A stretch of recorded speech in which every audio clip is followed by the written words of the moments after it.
So it was very good exposure for me to see the national level skills, like how well the players are, and it was interesting. So they play really nice cricket in this club and also all over Austria. So when I compare their standards and the club I am from, it's big difference because in Göttingen is always like developing club, players come and go and all. But I would say it's not that far in competitive level. I follow some of the German cricket group. They're also very qualified and skilled people. But I see that they would need more of practice and they need to be mindful of their game. And so maybe in 10 Most years, of them are students. They come and go. So in maybe Göttingen, you mean? usually in any I can't say any, but it's a special scenario for Göttingen. yeah, because I think there will be a second generation of immigrants here who born and brought up here, and then they may become almost already like teenagers, something like that. They could play cricket. Did you find people like that? Well, the second generation, Yeah. yeah, they're into the game because they're, like you said, second generation. The fathers used to play, Yeah. and they come to practice from a very young age. And yeah, I saw multiple situations or players like they're starting to play. In case if Yeah, any second generation kid wants to choose cricket in Germany as a career, yeah. is it right time We mean now in this current. now? Well, It's a critical question, yeah. yeah, it's a critical question, but it depends. It also boils down to your motivation. How if you think, okay, I really want to be a cricket player, I'm desperate, I can try and play hard until I get in the nationals without even getting funding in the initial stage. Of course, money matters. You can't just be playing without money, like without your monthly income, right? So I don't know how the situation, like how well the contracts for the players within, like who wants to represent who represents nationals, but I don't think it's that big in Germany. Maybe if you become officially a regular player with contracts, maybe that's reasonable because you can finance yourself and focus on your game. So that's critical question. Yeah, you have Maybe to in the keep. future. Yeah, because as I mentioned, I was in Austria, like 3 or 4 people who are playing in the club that I am and who also in the national teams.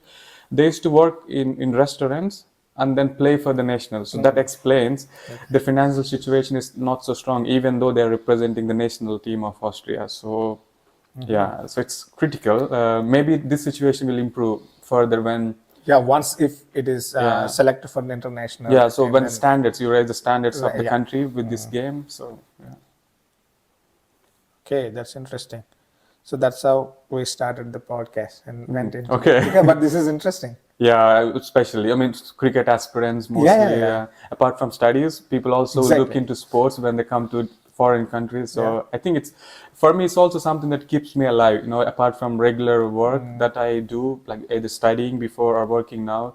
So when I do sport, it's some different feeling, and I can start my week like that or end my week like that, which is very fruitful.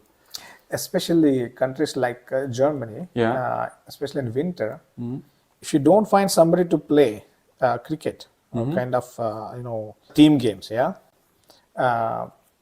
so this information is very useful for them. So Yeah, at least of they course. can search for the nearest cricket club. Yeah. How to search? I mean, usually if there is a university, they can contact university. Yeah. Otherwise, if they go to the Deutschland Cricket Board website, Yeah. do they get information? But I haven't checked officially, but they would somehow. Yeah, it's How? okay. I mean, the straight question is how to find Yeah. my nearest cricket club to go and join and feel like a home country, Yeah. and then at least get out of the depression. I can't say if I can get from the DCB, but in my case, when I came for first 1 year, I didn't know that cricket was happening in Göttingen. So somehow, friend of a friend, told there's cricket happening. If you're interested, you can go, and that's how I ended up going there once, and then started training there. But